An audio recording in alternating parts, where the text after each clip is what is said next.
Ok, ¿qué es la ciencia y la ingeniería de materiales? Pues básicamente es el estudio de todos los materiales que nos rodean en la sociedad y siempre han sido muy importantes, ¿no? ¿Por qué? Pues están metidos dentro de elementos de transporte, ¿verdad? En carrozas, desde carrozas hasta aviones, en elementos de vivienda como materiales de construcción, en la vestimenta, elementos de comunicación, recreación o producción de alimentos, ¿no? Todos los aspectos de la vida cotidiana en general vamos a estar utilizando ¿qué? Algún material. Históricamente, ¿verdad? Incluso se han clasificado etapas de la historia a través de los materiales, ¿no? Cuando el humano solamente podía utilizar la piedra, le llamaron la edad de piedra, ¿no? Y solamente tenía una limitante, ¿no? Que la piedra era frágil, se rompía, no podían hacer armas muy eficientes, etcétera. ¿Qué pasó después? Bueno, llegó la edad de los metales, que son la edad de bronce, por ejemplo, la edad de hierro. Y bueno, después de la edad de hierro, toda la parte de la fabricación de acero hizo que las civilizaciones crecieran, ¿verdad? Y compitieran. De repente, ¿verdad? Si una civilización tiene un mejor acero que la otra, ¿qué va a pasar cuando choquen sus espadas? Pues la una se rompe, ¿no? Y la de la otra sobrevive y mata al otro, ¿no? Entonces, simplemente por un material, las civilizaciones florecieron más que otras, unas más que otras. Por ahí dice, ok, normalmente al inicio había una limitante con respecto a los materiales que podían usar. Solamente usaban materiales que encontraban en la naturaleza, o sea, una rama, que otra cosa, una piedra, un hueso o algo por el estilo. Actualmente, ¿verdad? La gente de la ciencia o ingeniería de materiales crea sus propios materiales, dependiendo de lo que necesita, ¿verdad? Dependiendo del objeto o el artículo que quiere fabricar, pues va a crear su propio material. Y esa es la parte importante, ¿no? Que la humanidad necesitaba mejores materiales y que dejó de usar los que estaban en la naturaleza para fabricar sus propios eh, elementos, ¿no? Y por aquí está más o menos una gráfica. Esta gráfica sería lo que pasó ahí, dice prehistórico, ¿no? En el año, ¿qué? 50.000 antes de Cristo, ¿no? Pensemos edad de piedra, ¿no? 250.000 fue el final de la edad de piedra, pero bueno, vamos a pensar aquí, ¿qué tenían ellos para trabajar, ¿no? El único metal, de los únicos metales que sabían trabajar era el oro. Y eso porque se encuentra en forma natural, les causaba curiosidad, lo fundían y hacían algún objeto de joyería, ¿no? ¿Qué otro por ahí tenían de este lado? Todas las cerámicos, ¿verdad? La parte cerámica, que sería, por ejemplo, los huesos, que son de calcio, huesos que son de calcio. ¿Qué otro por ahí? La piedra, arcillas, elementos de orfebrería, ¿no? Todo ese tipo de cosas. ¿Qué pasa después? Ok, otro, de hecho fueron los más importantes, fueron aquellos materiales naturales como la madera, ¿no? La madera desde la prehistoria ya se utilizaba como material de construcción, para hacer una choza, para hacer cualquier cosa. ¿Qué se está graficando aquí, por cierto? De este lado sería la resistencia mecánica, que pensemos que es el esfuerzo suficiente para fracturar el material. Si no han llevado la parte de fundamentos, bueno, pensemos que es la resistencia mecánica que tiene el material. Y del otro lado está la densidad. ¿Qué tan pesado es un material? En algunas aplicaciones, por ejemplo, si voy a llevar un arma, ¿cuál sería la esquina de este diagrama en el cual yo encontraría el mejor material? ¿Cuál sería la esquina? Estaría buscando uno muy ligero, ¿no? Muy ligero, fácil de manejar y que tenga mucha resistencia mecánica. ¿Cuál esquina sería esa? Sería por acá, ¿no? Baja densidad y alta resistencia mecánica, perdón, aquí arriba, ¿no? Baja densidad y alta resistencia mecánica. No hay, si se dan cuenta, no hay ningún material en esta esquina, ¿no? ¿Sí? Ahora, ¿cuál es el material más denso de todos? Por aquí, el oro, ¿no? Entonces, ¿no sería una buena idea crear una espada de oro? ¿Por qué? Pues mejor la creo de madera, o un palo, una lanza o algo por el estilo, que sea un poquito más ligero, la pueda lanzar, una flecha, a hacer una espada de oro, ¿no? Entonces la gente en aquella época ni siquiera hacía espadas, ¿no? Trabajaba con piedra y listo, ¿no? ¿Qué pasó después? ¿Qué pasó después? Vean lo que se dio ahí en la actualidad, ¿no? Número uno, pues hay un montón de materiales extra, ¿no? Hay un montón de materiales extra y se dan cuenta, bueno, ya tienen distintos tipos de resistencias y surgen incluso nuevos tipos de materiales como son aquí las espumas o algunos polímeros que están por aquí, los de en medio, ¿no?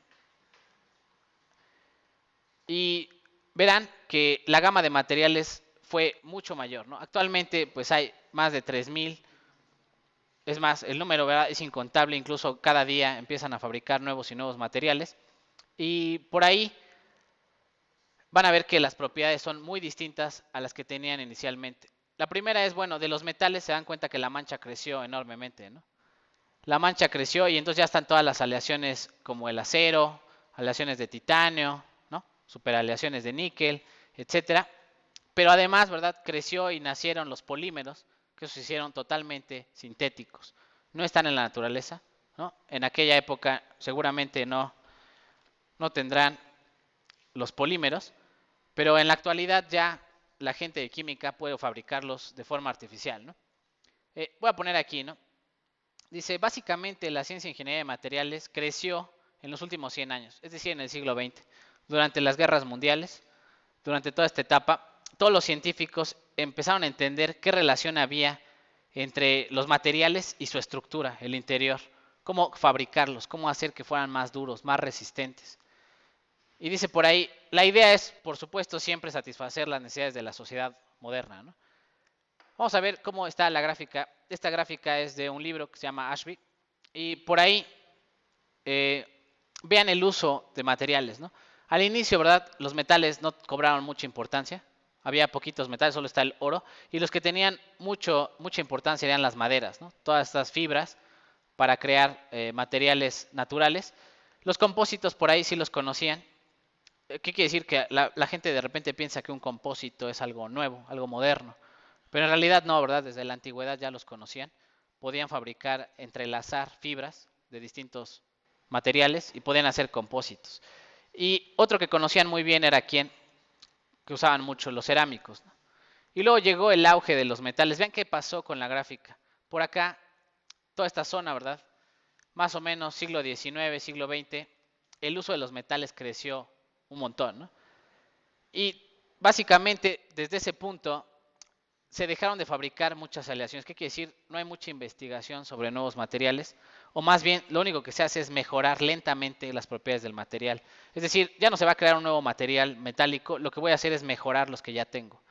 Y básicamente han perdido terreno, ¿no? Últimamente han perdido terreno. ¿Ante quién? ¿Quiénes son los que ganaron mucho terreno por ahí otra vez? Los polímeros, ¿no? Eh, por ahí se dan cuenta al final, año 2020, más o menos es en la misma dimensión en cada material, ¿no? O sea, cada grupo de material se ocupa casi por igual, ¿no? ¿Qué quiere decir? Que en algunas aplicaciones las personas estaban utilizando un material erróneo, un material que no tenía las propiedades adecuadas. Y el final de esto fue intentar buscar el material adecuado para cada aplicación.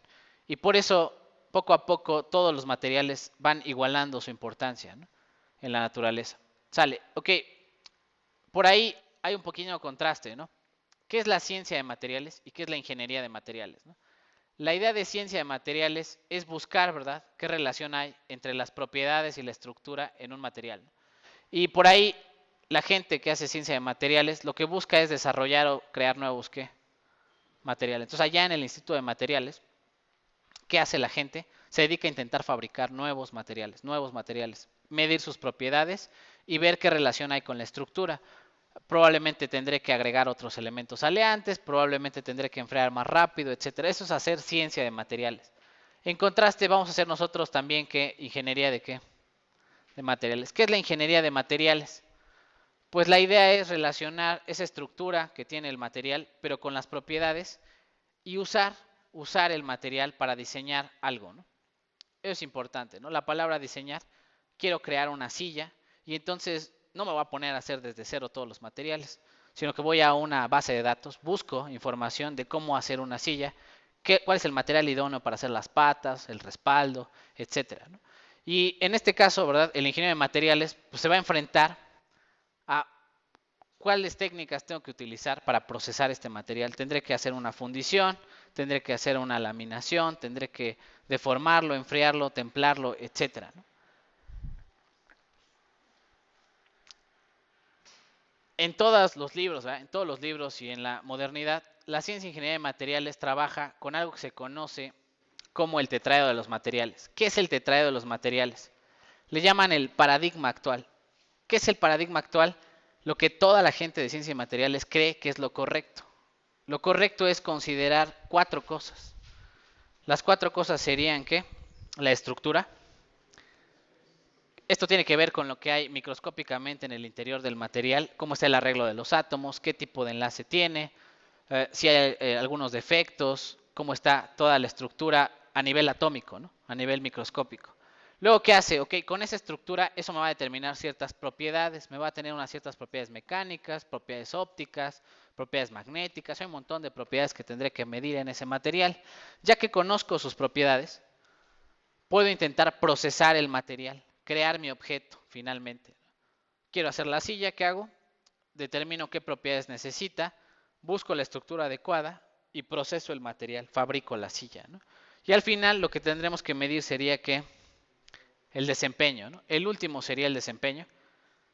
¿Qué tan bien se comporta mi material? ¿Qué tan bien trabaja siendo una silla, ¿no? ¿Cierto? Y todo eso es la forma de caracterizar a un material, la forma de caracterizar a un elemento de diseño. Y bueno, es lo que vamos a estar haciendo a lo largo del curso. Dentro de esto, pues va a entrar, por ejemplo, conceptos que tienen que ver con los elementos químicos, sus enlaces, su estructura atómica, etcétera. Pero además, por ejemplo, elementos de procesamiento, cómo se procesa, cuáles son los métodos de procesamiento de un material, cómo lo puedo fabricar, ¿no? Cuáles son los métodos para fabricación. ¿Qué otra cosa vamos a ver por ahí? Los diagramas de fase. En los diagramas de fase me va a decir si dos materiales son miscibles, por ejemplo, o si se comportan como agua y aceite, por más que los intente mezclar, se separan, ¿no? Ese tipo de cosas, sobre todo en las aleaciones metálicas, son muy importantes. Y la última, vamos a ver por ahí también una parte de selección de materiales. En la selección de materiales lo que busca el ingeniero de materiales es ya no fabricar o ya no hacer el material desde cero, sino simplemente elegir el correcto para la aplicación que él necesita. Necesito ciertas propiedades, voy a intentar optimizar que mi material sea ligero y resistente y entonces utilizo, ¿no? algún tipo de método de selección. Eso lo vamos a aprender también por aquí. Y bueno, ahí está el temario, el programa que vamos a estar manejando. Básicamente la primera parte va a ser todo lo que tiene que ver con estructura. Va a ser como un pequeño repaso de estructura de la materia. No vamos a entrar en muchos detalles de estructura de la materia, pero sí vamos a repasar cómo se ven los sólidos en su interior. Por ahí vamos a ver los diagramas de fase, cómo trabajar con ellos y cuáles son las técnicas experimentales para caracterizar a un material, ¿no? Para caracterizar qué pruebas le hace la gente de ingeniería y ciencia de materiales. Después vamos a ver todas las propiedades y el comportamiento del material, cómo se comporta este material. Y esto lo vieron por ahí en otra materia, que es fundamentos. Vieron las propiedades mecánicas. Va a ser un pequeño repaso. Y probablemente algunas propiedades que no conozcan las van a conocer aquí. Y si no la han tomado, pues vamos a pensar que es desde cero, ¿no? Vamos a ver todas las propiedades en general. Luego vamos a ver cómo seleccionar, ya que conozco las propiedades, vamos a seleccionar los materiales. Y vamos a hablar de las aleaciones metálicas más importantes. Aquí pues van a entrar las ferrosas, las no ferrosas y cómo se procesan todos los materiales metálicos. Y por último, dice por ahí, vamos a ver materiales no metálicos y un poquito de problemas económicos, ambientales sobre la ciencia de materiales.